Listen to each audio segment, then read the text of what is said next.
It's hard to say that we're in baseball heaven right now, in the middle of a lockout. But we may not be in heaven, but we can talk about Angels with Steve Granado of Locked On Angels. And this is Locked On MLB.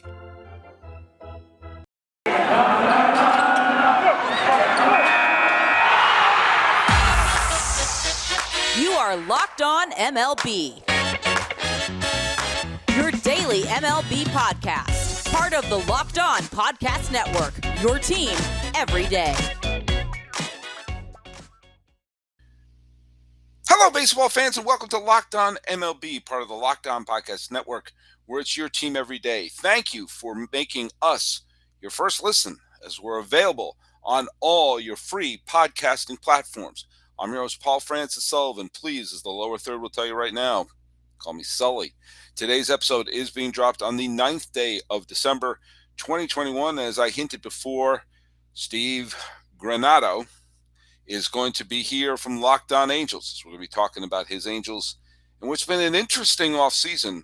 And now that we've been locked shut, it's been interesting to take a look back and see, all right, what did they get done? And what will they still need to accomplish to finally bring the Trout upstream and into the World Series? This show is available wherever you get your podcasts, here on YouTube. You can follow us on Twitter at Locked On MLB Pods. Also, that handle for Instagram. I'm your pal Sully. I'm at Sully Baseball on Twitter, Sully Baseball Podcast on Instagram. Well, let's not jump around anymore. Steve Granado is here. He wants to talk about the Angels. Let's take him out of the waiting room. How you doing, buddy?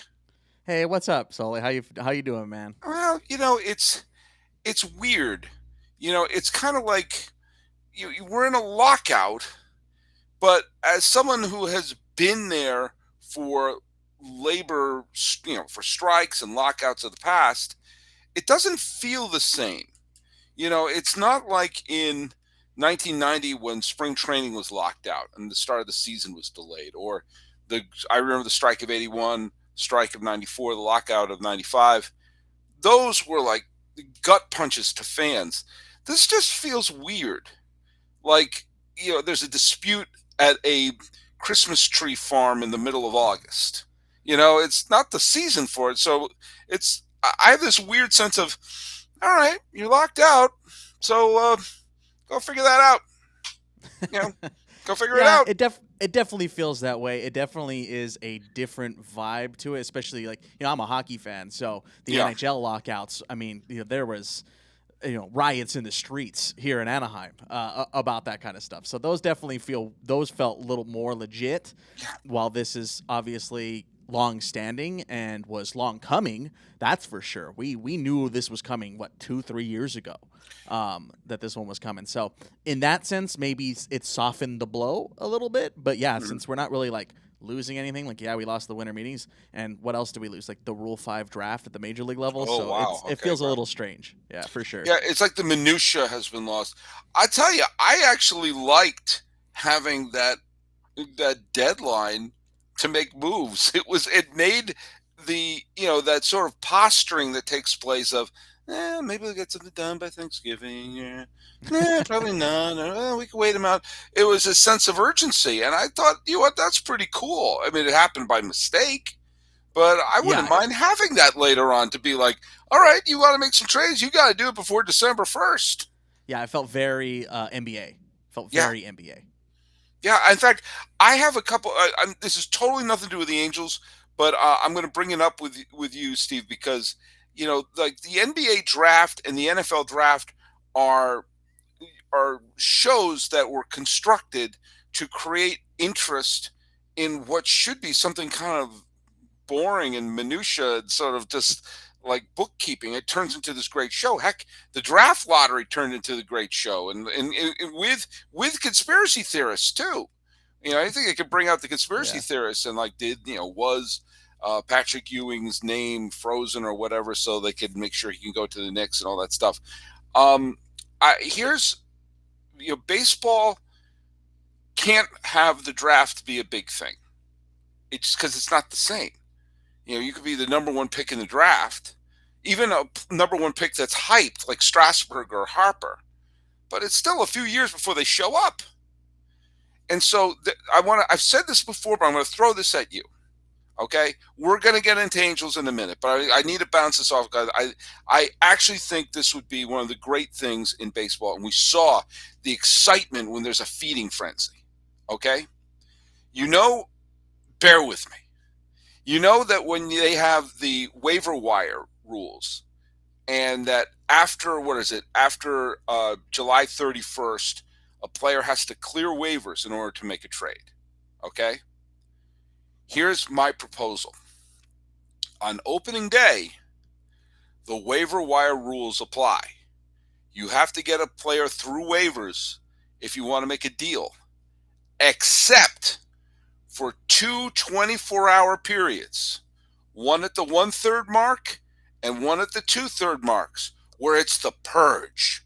No waiver wire rules. Starts at a certain time, ends. You have to have it in the commissioner's inbox by midnight of that time.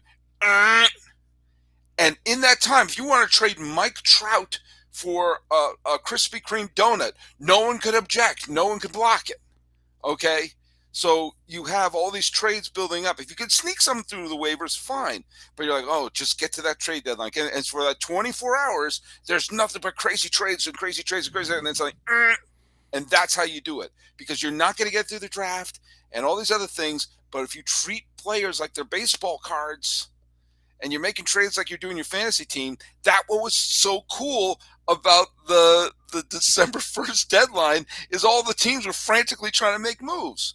So create that in the middle of the season. You have 2 days of just absolute a flurry. Are you going to go for it? Are you not? Do you do this and this, and you make the piles of trades? That's what I would do. Thoughts?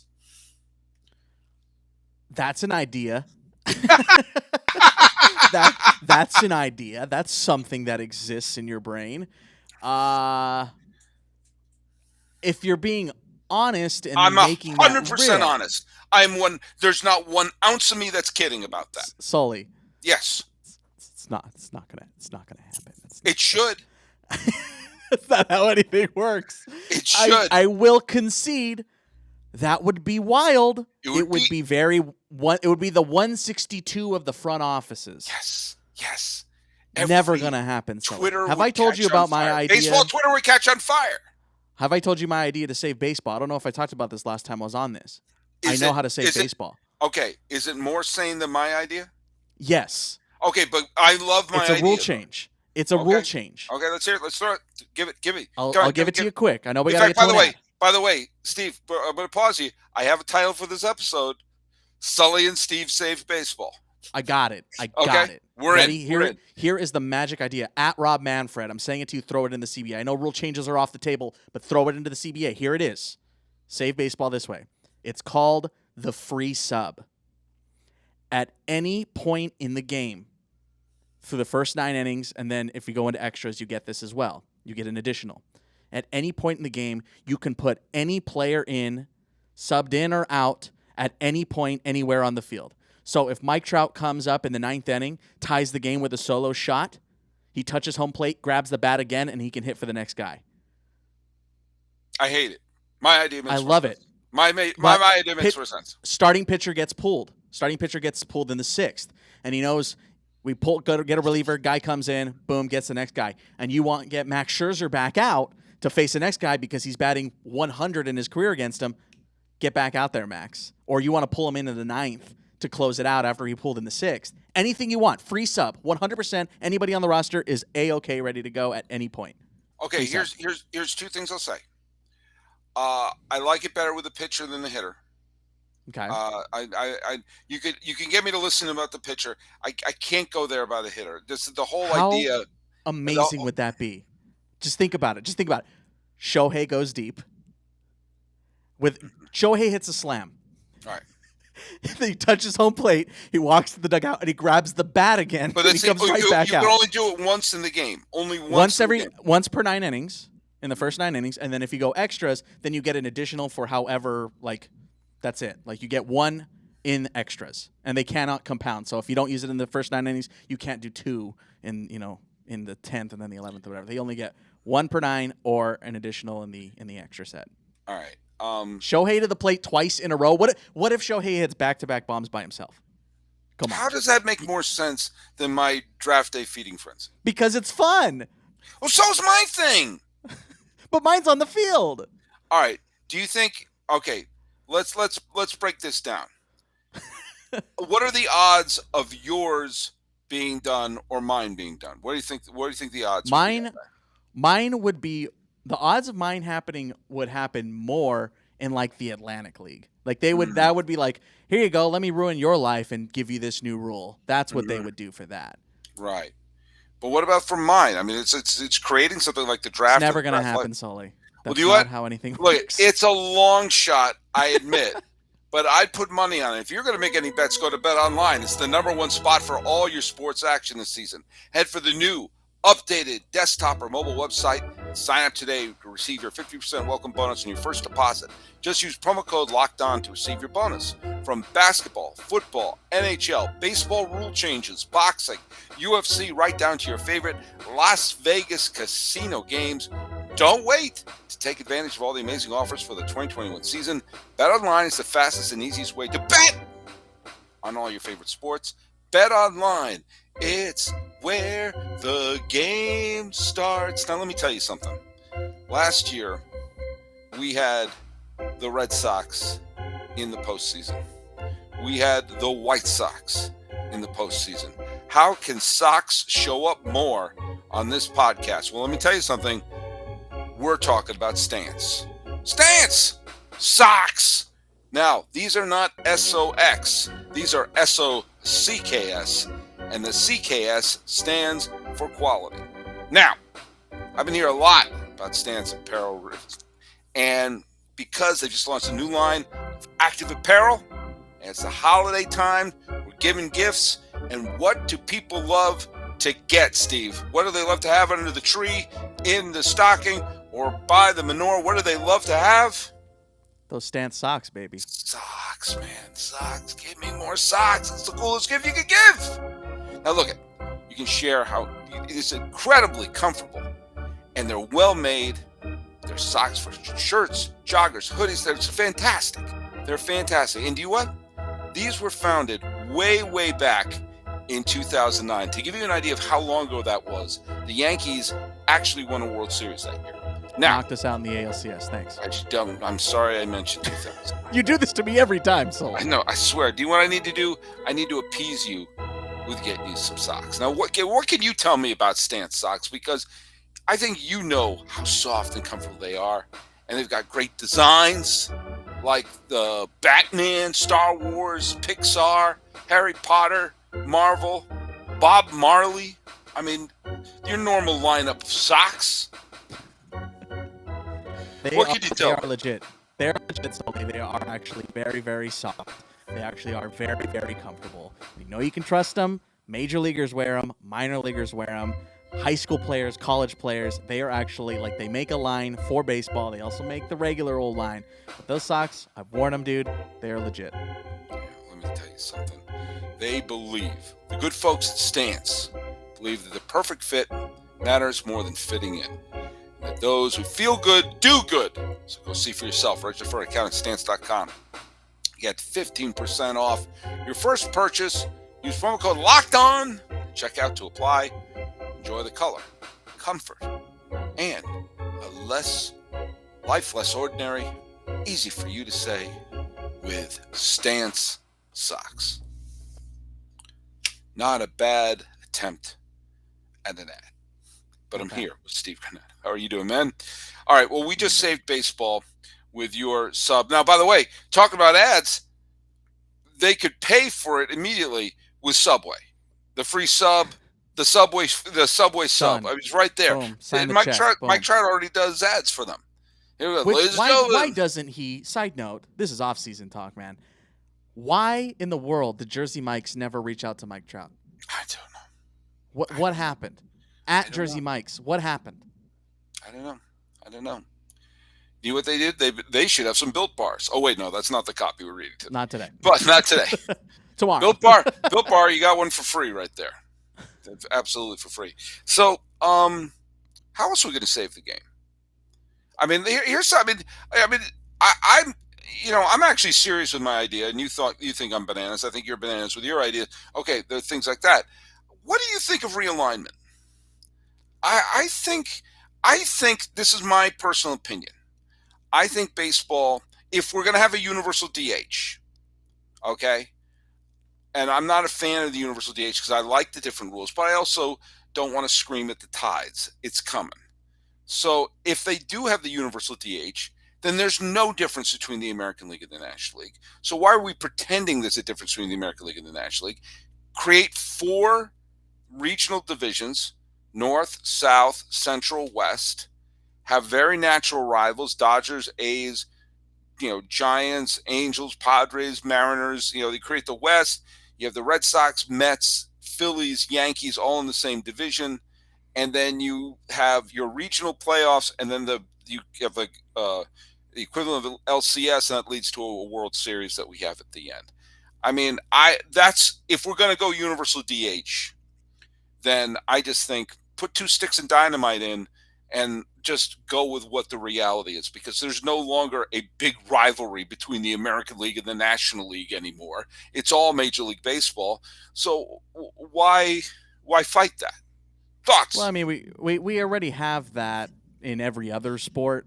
Mm-hmm. AFC, NFC. Well, Western we don't in Conference. football.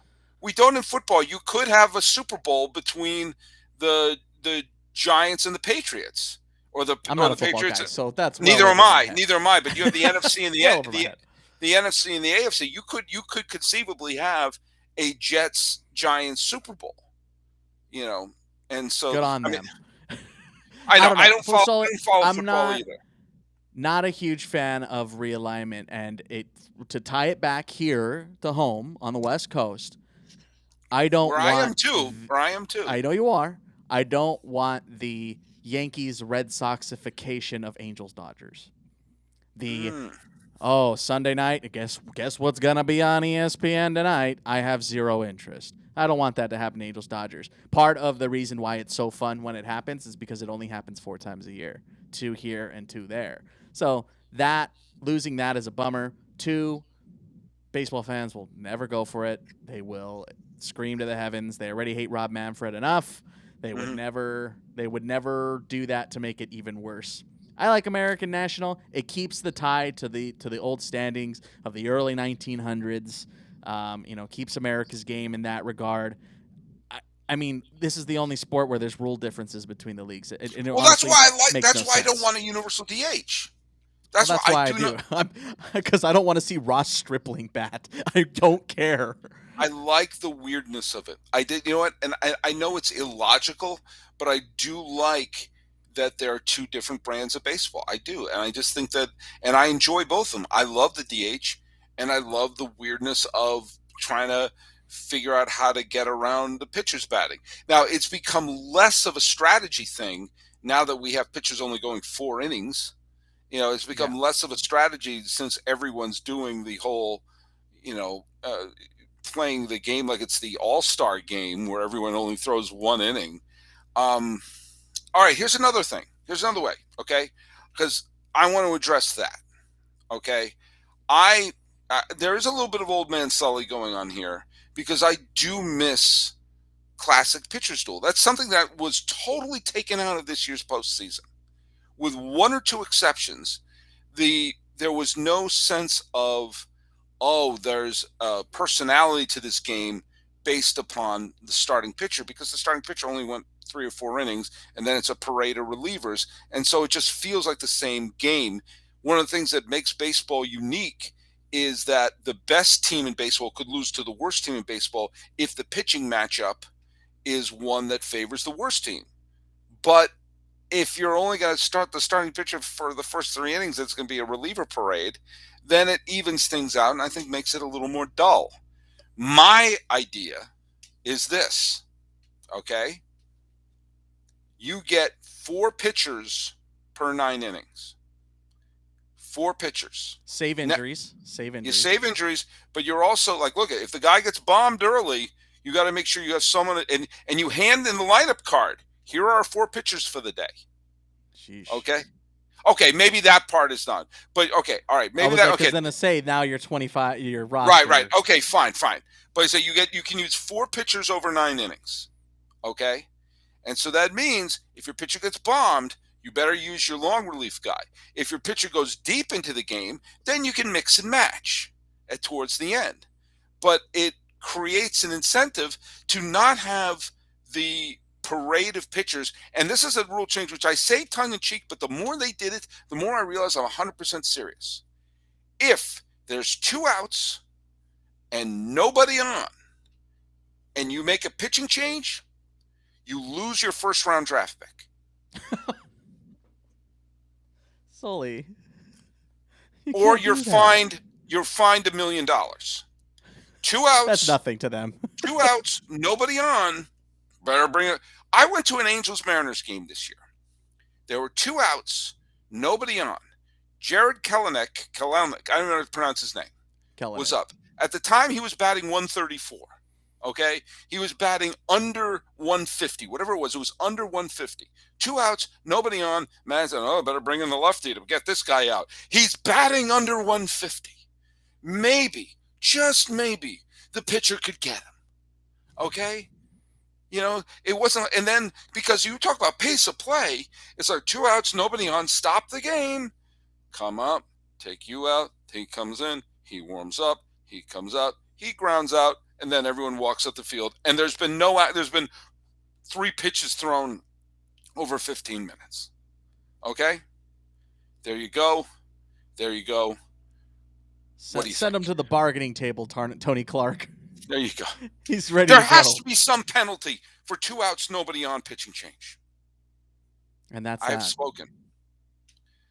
We're here with Steve Granado of Locked On Angels. We're trying to save the game of baseball. This is what happens when 2 guys are trying to figure out what to do in a podcast with a lockout. We're in the bargaining table. Hey, well, I did promise to talk about this for a second. The Angels seem to be hell-bent to win the 2015 World Series. Before they wanted to win the 2011 Why you gotta do this World to me every time? All right, okay, but like their big acquisition was Syndergaard. Yeah. And let me put it this way. Maybe I'll change it a little bit. Epler went to the Mets, and the Mets have gone to the Angels. Like Aaron Loop and Syndergaard are coming over. Not Stroman, though. And not Stroman, no. By the way, I have to admit, I was really surprised that Stroman didn't go back to the Mets. I thought he was going to head back there. I'm very surprised he went to the Cubs, a rebuilding team. But only ballpark he's never pitched in. Yeah, there you go. Well, guess what? He'll pitch in at least once.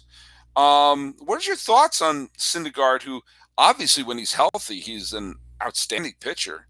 That when healthy part is the trick. And Aaron Loop, by the way, Met fans I know were more upset that Aaron Loop was gone than Noah Syndergaard, because Loop had a terrific year with the Mets last year and would have been a huge factor in the bullpen for the Angels. So what are your thoughts of what the Angels did, with the door coming down with the lockout coming about? Yeah, I'm stoked about Thor, man. I am very high on him. I probably wouldn't be as high on him had 2021 not happened the way it happened for Shohei Ohtani. Right. And the Angels have made some front office changes and are starting to work with – they hired a guy who is a former Driveline employee. So I'm very excited about that prospect, about how it could really help Noah Syndergaard moving forward. So I am very amped about that. The 6-man rotation is going to help him out a lot. He's going to get a couple extra days of rest. He doesn't have to be trusted for 200 innings. He would never get there anyway because of, that's just not going to happen for him.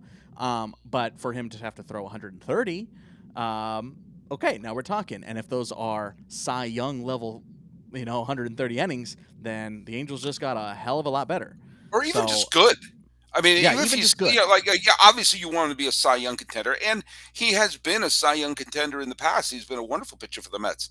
But even if you're just getting a good, solid pitcher, yeah. I mean, even if you're getting just an all-star, yeah, I mean, right there, you pile enough of those up, uh, that'll lead somewhere. I mean, we do, as we said before. You and I have talked about this. That we believe that the A's are going to start the rebuilding process. The writing's on the wall, especially when Bob Melvin left. Now the Rangers are the interesting one, because when we last left, when you and I last talked, the Rangers hadn't gone on that Brewster's Millions supermarket sweep signings of every, Seager and Semyon, and they were just grabbing all these players for a team that lost 100 games last year. To if they improve by 10 games, they're still a 90 loss team. I mean, this is their. It's always weird when a team goes on a wild spending spree when they stink. It happened to, I remember after the 2014 season, the Padres decided we're going to be good this year, and they traded for a bunch of players and everything, and it was a mess. They weren't ready to contend yet, and I can't help but wonder. And they didn't cost many prospects, of course, but I can't help but wonder if that's a little bit what's going on here. And the only reason I bring them up is the Angels have to leapfrog a few teams if they want to finally deliver a title for Mr. Trout. And the teams in their way would be the Angels, the Mariners, Houston, and Texas. I think Houston is still going to be good. The Mariners, I think, are going to be very good. The Angels are going to be rebuilding, and I don't know what the Rangers are going to be. What are your concerns about the AL West, assuming we have a full season in 2022? Well, first off, the Texas Rangers are the 2024 AL West champions. I'm just letting you know right now, with Al Leiter and Cole Winn being the 1-2 punch in Arlington, be ready. That is going to be a ridiculous combo. I've seen Cole Winn pitch when he was 18 years old here in California. He is coming. So I am not looking forward to Al Leiter and Cole Winn games 1 and 2 of the ALDS. So not looking forward to that. 2022, very concerned with the Seattle Mariners. Yeah. Very worried about the Seattle Mariners. The Angels stuck it to them at the end of the year and stopped their pursuit of the postseason. Jared Walsh, thank you very much. Shohei Ohtani, thank you very much. But those are you always have to worry about Houston now. It doesn't matter. You always have to worry about Houston. Obviously not concerned with Oakland at this point, but Seattle is definitely the team to be worried about, and that's what keeps me up at night. Yeah. Do you think the Angels have a shot? They got to get one more, man. They got to get one more. They got to get another starter. Yeah. They need another starter, man. They just straight up need another one. Well, let me ask you, because it seemed like they were kicking the tires on a bunch of the pitchers in Cincinnati, whether it was Luis Castillo or Sonny Gray. I thought Castillo would be a fantastic fit in Anaheim. And the only thing I'm worried about is losing Adele or Marsh. That's the biggest talk of the town. The Angels don't want to lose Joe Adele. They don't want to lose Brandon Marsh, and I am right there with them. And that's what the Castillo trade's gonna garner. Okay, I'm gonna go right back to this. You and I may have talked about this already, so if I'm repeating myself, I know you're going to get out of here in just a second. I'm reminded of the trade that the Rays and the Royals made, where they dealt away Will Myers. You don't want to trade away Will Myers, man. You don't want to trade away Will Myers. He's going to be the star, but you know what you're getting in James Shields. And they also threw in, they also threw in Wade Davis, who just kind of sort of became a relief star for them when they won the World Series. But by getting that pitching depth, that's what helped turn that team around. Yeah, it cost him Will Myers, who turned out to be a good player. But do you know what? You know what you're getting pitching-wise out of Castillo, and you can get an outfielder. I'm sorry. It's easier to fill in the hole of an outfielder. You can grab a Soler. You can grab like what the freaking Braves did, and picked up an NLCS and a World Series MVP for their troubles, than it is to get a pitcher of Castillo's quality. I'm sorry. The Angels need a starting pitcher more than they need Adele. Trust me, I know. I watched this team. I know the Angels need pitching.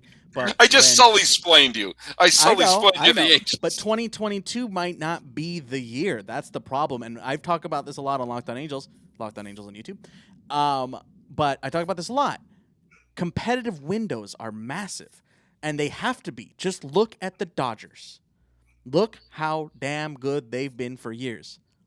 1 World Series. 1. World Series win. So you need to get there as many times as possible. 2022 can't be the only year you're going for it. And I know Castillo's got a couple of years of control. But again, here come the Rangers. And it's just going to get tougher. The Rangers are getting better. The Mariners are getting better. The AL West is now set to be one of the hardest divisions in baseball. Yeah. You got to face them 70-plus times.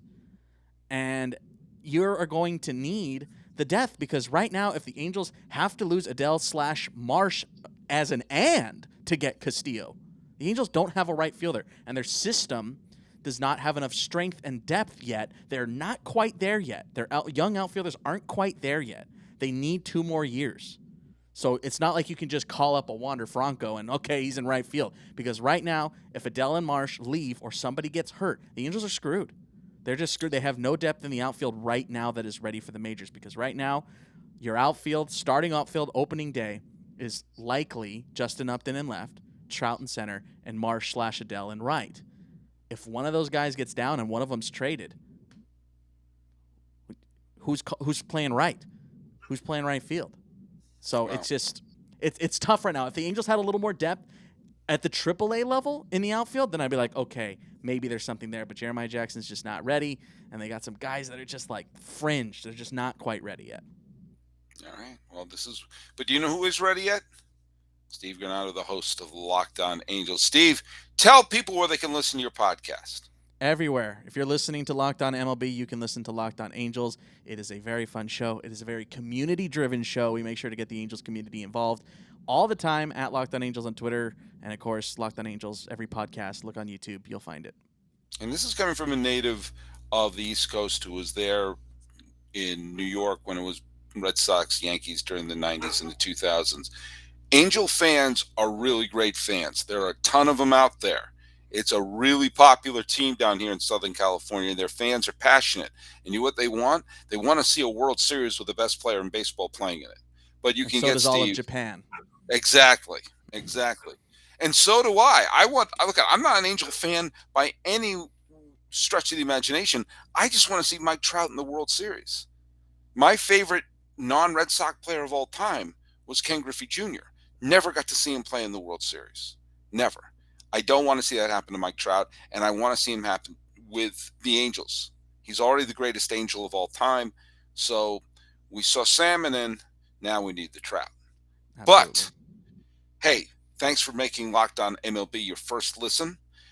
We're available on all your podcast platforms. Make Locked On Angels your second listen. And your third listen, why not Locked On Bets with your boy Q and expert analysis from Lee Sterling for all your gambling needs. Well, we saved the game of baseball. Now we got to save the Angels. This has been Locked On MLB. I'm your host, Paul Francis Sullivan. Steve, what can people call me? Call him Sully. Darn right you can.